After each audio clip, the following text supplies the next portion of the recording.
नमस्कार, मैं विवेकानंद और आप देख रहे हैं न्यूज फॉर नेशन। आज फिर से 3 बड़ी खबरों के साथ हम हाजिर हैं। हम तीनों के बारे में विस्तार से बताएंगे। तो जो पहली खबर है वो आरजेडी से जुड़ी हुई खबर है। पटना में आज आरजेडी का महामंथन हुआ है। राष्ट्रीय कार्यकारिणी की बैठक में कई प्रस्ताव पास हुए हैं।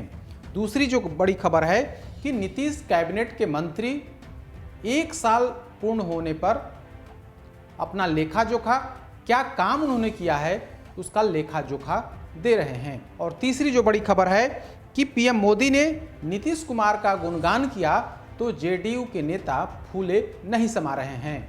तो सबसे पहले खबर आरजेडी से जुड़ी हुई खबर। आज पटना में आरजेडी का महामंथन था। मंथन में कई प्रस्ताव पर मुहर लगी है। उस प्रस्ताव के बारे में विस्तार से बताया भी गया है। संगठनात्मक चुनाव की घोषणा भी हो गई है। तो आखिर क्या कुछ हुआ? दरअसल आज 10 तारीख है, यानी कि 10 फरवरी को पटना में राष्ट्रीय जो अधिवेशन है उसका राष्ट्रीय कार्यकारिणी की बैठक हुई। राजद सुप्रीमो लालू प्रसाद यादव इस बैठक में शामिल होने के लिए विशेष तौर पर 8 तारीख को ही पटना पहुंच गए थे। कल उन्होंने बैठक के बारे में विस्तार से बताया और आज ठीक 11:30 बजे पटना के होटल मौर्या में कई राज्यों के जो प्रतिनिधि आए थे, पूरी कार्यकारिणी की बैठक हुई राजद सुप्रीमो लालू प्रसाद यादव की अध्यक्षता में। इसमें उनके दोनों बेटे यानी कि नेता प्रतिपक्ष तेजस्वी यादव और बड़े बेटे तेज प्रताप यादव भी मौजूद रहे। मीसा भारती भी मौजूद रहीं। हालांकि राबड़ी देवी इस बैठक में नहीं थी। वहीं अन्य वरिष्ठ नेता प्रदेश के अध्यक्ष जगदानंद सिंह, अब्दुल बारी सिद्दीकी जो राष्ट्रीय महासचिव हैं, राष्ट्रीय प्रधान महासचिव हैं, इसके अलावा झारखंड समेत कई अन्य राज्यों के जो प्रतिनिधि थे, वहीं बिहार के सभी जो विधायक थे, जो वरिष्ठ नेता थे, वे भी मौजूद रहे। उनकी मौजूदगी में इन तमाम बड़े नेताओं का भाषण हुआ। तेजस्वी यादव का भाषण हुआ, लालू प्रसाद यादव का भाषण हुआ। तेजस्वी यादव ने नीतीश सरकार पर हमला बोला, साथ ही सहयोगी दल कांग्रेस को भी आईना दिखाया है। तेजस्वी यादव ने कहा कि हम बिहार में काम कर रहे हैं, बिहार की समस्या, बिहार में सरकार की जो नाकामी है उसको उजागर करने की कोशिश कर रहे हैं। पिछले चुनाव में यानी कि 2020 विधानसभा चुनाव में हम सबसे बड़ी पार्टी के रूप में उभरे हैं। तब कांग्रेस को 70 सीटें दी गई थी। हालांकि हम कई ऐसे लोग थे जिन्हें हम टिकट नहीं दे सके, तो वैसे लोगों को सबको साथ मिलकर के चलने की जरूरत है। उन्होंने नसीहत देते हुए कहा कि जो भी राजद से जुड़े हुए लोग हैं वे पार्टी का जनाधार मजबूत करने की कोशिश में लगे रहें। उन्हें लगे कि पार्टी ही सब कुछ है, अगर पार्टी नहीं रहेगी तो हम लोग फिर क्या करेंगे। उन्होंने सभी दल के सभी नेताओं को, विधायक हों, सांसद हों, जो भी कार्यकर्ता हों या फिर नेता हों, तमाम लोगों से यह कहा कि पार्टी कैसे आगे बढ़े, इस पर सबको विचार करने की जरूरत है। अगर सब लोग एक साथ मजबूती से संगठन को लेकर, संगठन की मजबूती को लेकर काम करेंगे तो निश्चित तौर पर पार्टी और मजबूत होगी। वैसे हमारी पार्टी काफ़ी मजबूत है, आरजेडी से मजबूत बिहार में कोई दल नहीं है। तो फिर भी हम तमाम लोगों को सक्रिय रहने की ज़रूरत है और मुंहतोड़ जवाब देने की कोशिश भी करनी चाहिए। बिहार की सरकार पर, नीतीश सरकार पर हमला बोलते हुए कहा कि इस राज्य में लूट मची है, अफसरशाही है, लोग परेशान हैं। तो ऐसे में मुख्य विपक्षी दल होने के नाते हम सबका यह दायित्व है कि उनकी नाकामी को हम उजागर करें। वहीं लालू प्रसाद यादव ने कहा कि वे 3 चुनाव से नहीं लड़ रहे हैं, लेकिन तेजस्वी यादव के नेतृत्व में लगातार राजद जो है अच्छा प्रदर्शन कर रहा है। पिछला चुनाव का उन्होंने बाकायदा उदाहरण दिया और कहा कि 2020 चुनाव में तेजस्वी यादव के नेतृत्व में हमारी पार्टी ने सबसे बढ़िया प्रदर्शन किया है, हमारे मुकाबले कोई भी दल बिहार में नहीं है। उन्होंने कहा कि हम लोग संघर्ष करते रहे हैं, पहले भी संघर्ष करे हैं और किए हैं और आगे भी संघर्ष करेंगे, लेकिन कभी हमने समझौता नहीं किया है। हमने कभी बीजेपी से समझौता नहीं किया, चाहे हमें जितनी परेशानी झेलनी पड़े, जो भी परेशानी आई हमने उसका समाधान किया, उससे लड़ाई लड़ने की कोशिश की, लेकिन कभी भी हम सांप्रदायिक ताकतों से समझौता नहीं किया है, बल्कि हमने उसका मुंहतोड़ जवाब दिया है। तो इन दोनों नेताओं ने अपने कार्यकर्ताओं को, अपने नेताओं को आह्वान किया कि पार्टी की मजबूती के लिए काम करें। इस बैठक में जो सबसे महत्वपूर्ण प्रस्ताव पास हुआ कि संगठनात्मक चुनाव का ऐलान किया गया है और कहा गया है कि 12 तारीख से यानी 12 फरवरी से राष्ट्रीय अध्यक्ष जो मेंबरशिप के काम की शुरुआत करेंगे और उसके बाद जो है राष्ट्रीय परिषद की बैठक होगी दिल्ली में 11 अक्टूबर को। जब पूरा संगठनात्मक चुनाव संपन्न हो जाएंगे उसके बाद 11 अक्टूबर को दिल्ली में राष्ट्रीय परिषद की बैठक होगी। उसी बैठक में नए राष्ट्रीय अध्यक्ष का चुनाव होगा। दरअसल 3 साल के लिए राष्ट्रीय अध्यक्ष का कार्यकाल होता है, तो 2022 से लेकर के 2025 के कार्यकाल के लिए पहले संगठनात्मक चुनाव होंगे, फिर अंत में जो है राष्ट्रीय अध्यक्ष का चुनाव होगा और उसी दिन खुला अधिवेशन भी होगा दिल्ली में, ऐसी जानकारी पार्टी की तरफ से दी गई है। तो हम जरा उस संगठनात्मक चुनाव के बारे में हम विस्तार से बताएंगे कि कब से शुरू होकर कब कब क्या कुछ होगा और अंत में क्या कुछ होना है, उसके बारे में हम विस्तार से आपको बता रहे हैं।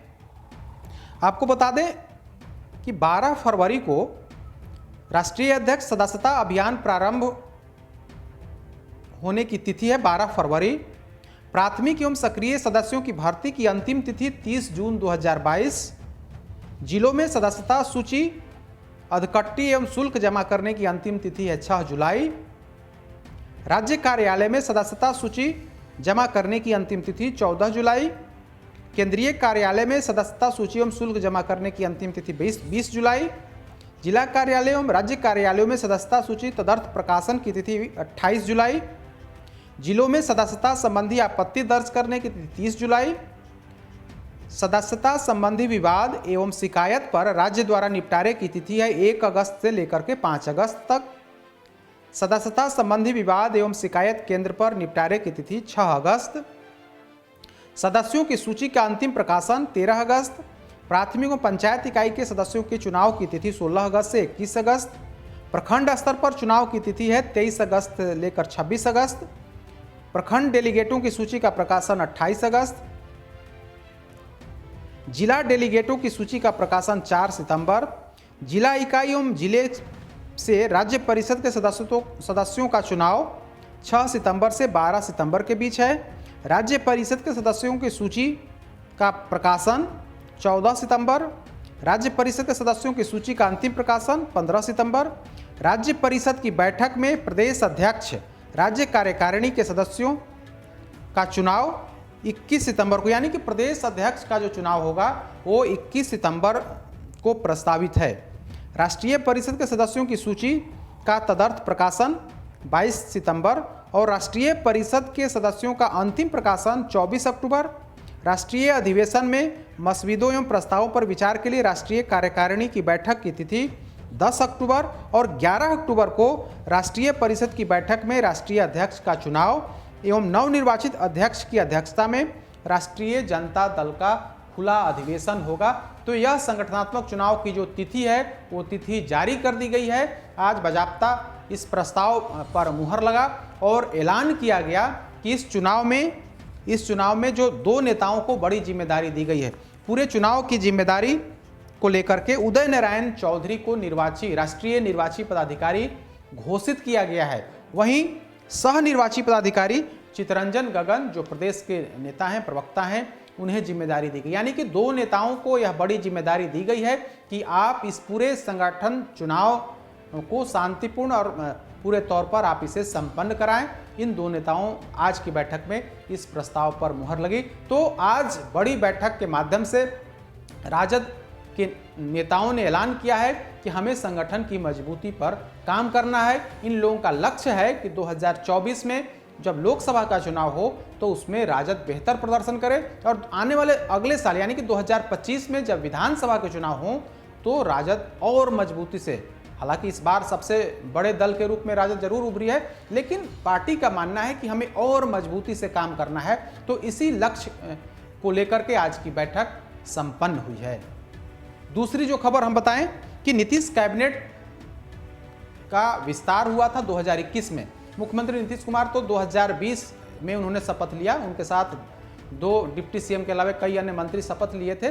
लेकिन 9 फरवरी 2021 को कुल 17 नेताओं ने मंत्री पद की शपथ ली थी। उन तमाम मंत्रियों का कार्यकाल 1 साल का कार्यकाल 9 फरवरी को पूरा हुआ है। तो अब तक 2 मंत्रियों ने अपने 1 साल के लेखा जोखा का ब्यौरा जनता के सामने रखा है। सबसे पहले उद्योग मंत्री के तौर पर सैयद शाहनवाज हुसैन, जो बीजेपी के वरिष्ठ नेता हैं, उन्होंने कल ही यानी कि 9 तारीख को ही 1 साल का हिसाब किताब दिया कि उन्होंने 1 साल में क्या कुछ किया, बिहार में कितने उद्योग धंधे लगाने की हमने कार्रवाई की है, कितने प्रस्ताव आए हैं, कितने स्वीकृत हुए हैं, क्या कुछ किया गया इन 1 सालों में। इन 1 साल के दौरान उन तमाम बातों का उन्होंने जिक्र किया था। और आज बिहार के पथ निर्माण मंत्री जो बीजेपी कोटे से हैं, नितिन नवीन, उन्होंने बाजाप्ता प्रेस कॉन्फ्रेंस करके विभाग की उपलब्धि के बारे में बताया।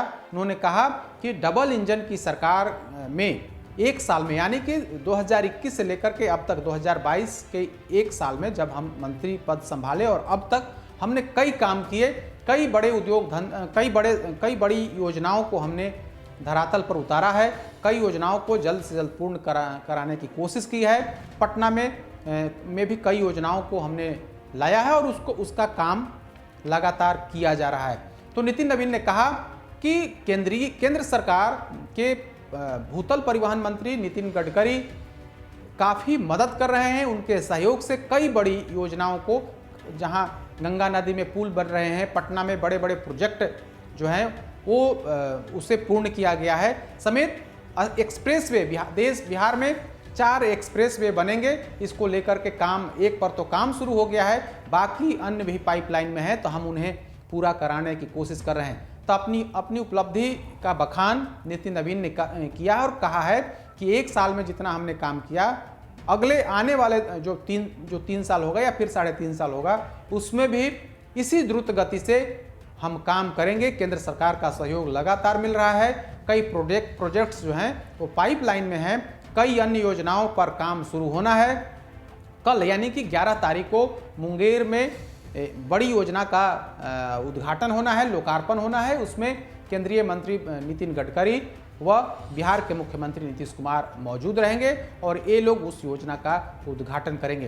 तो अब तक 2 मंत्रियों ने अपना लेखा जोखा, अपना हिसाब किताब सार्वजनिक कर दिया है। हालांकि 9 फरवरी 2021 को 17 मंत्रियों ने पद की शपथ ली थी, पद और गोपनीयता की शपथ ली थी। उसमें से 2 मंत्रियों ने अपने हिसाब किताब सार्वजनिक किए हैं, जबकि अभी भी 15 ऐसे मंत्री हैं, उन्होंने कोई लेखा जोखा अभी तक तो नहीं दिया है। हालांकि देखना होगा क्या कुछ करते हैं, लेकिन अब चर्चा तो यही शुरू है कि क्या बाकी जो अन्य मंत्री हैं, क्या वे भी अपने विभाग का हिसाब किताब देंगे, वो अपना हिसाब किताब देंगे कि हमने 1 साल के दौरान हमने यह महत्वपूर्ण काम किया। तो इसको लेकर के अब राजनीतिक गलियारे में चर्चा तेज है।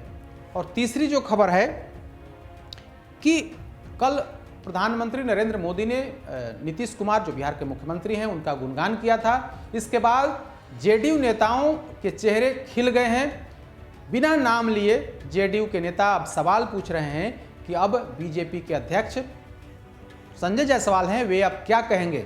अब तो प्रधानमंत्री नरेंद्र मोदी ही बिहार के मुख्यमंत्री नीतीश कुमार का गुणगान कर रहे हैं। खास करके प्रधानमंत्री ने कहा कि नीतीश कुमार सच्चे समाजवादी हैं। नीतीश कुमार का स्थान की तुलना राम मनोहर लोहिया, जॉर्ज फर्नांडिस से की गई है।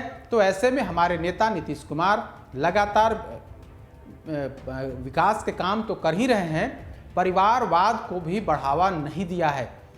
अपनी इस राजनीति में यानी कि जेडीयू की राजनीति में उन्होंने अपने परिवार के लिए कुछ नहीं किया है, बल्कि बिहार के विकास के लिए काम कर रहे हैं। जेडीयू नेताओं ने राजद समेत अन्य जो दल हैं जो परिवारवाद को बढ़ावा देते हैं, उन्होंने उन लोगों पर निशाना भी साधा है। आज जेडीयू के नेता और प्रवक्ता नीरज कुमार ने ट्वीट करके कहा कि आज आरजेडी की बैठक थी, उस बैठक में लालू प्रसाद यादव, उनके दोनों बेटे बेटी मंच पर मौजूद थे। तो उसी तस्वीर को ट्वीट करके कहा है कि यह देखिए, यही लालू प्रसाद यादव भी अपने आप को समाजवादी कहते हैं, लेकिन समाजवाद का उदाहरण स्पष्ट तौर पर दिख रहा है जब उनके अगल बगल में सिर्फ और सिर्फ परिवार के लोग ही हैं। तो लालू प्रसाद यादव परिवारवाद को बढ़ावा देते हैं, जबकि हमारे नेता नीतीश कुमार हैं, उन्होंने परिवारवाद को समाप्त करने की कोशिश की है। अपने लिए कुछ नहीं किया, अपने बेटे को बढ़ाने की उन्होंने कोई कोशिश नहीं की, लेकिन वो चाहते तो वो काम कर सकते थे, लेकिन उनके लिए पूरा बिहार जो है परिवार है। तो निश्चित तौर पर प्रधानमंत्री मोदी के नीतीश कुमार के गुणगान के बाद जेडीयू के नेता बिना नाम लिए बीजेपी पर हमला बोल रहे हैं, वहीं आरजेडी नेताओं को चिढ़ा भी रहे हैं और कह रहे हैं कि समाजवाद के असली, जिस तरीके से लालू प्रसाद यादव अपने आप को समाजवादी कहते हैं, लेकिन सिर्फ और सिर्फ अपने परिवार को बढ़ाने का काम किए हैं।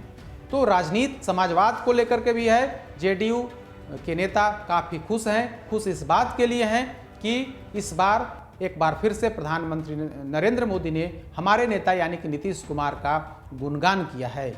तो ये 3 बड़ी खबरें थी जो दिन भर आज चर्चा में रहीं। इन तीनों के बारे में हमने विस्तार से बताया। कल फिर से 3 बड़ी खबरों को लेकर के हम हाजिर होंगे। तब तक हमें दीजिए इजाज़त। नमस्कार।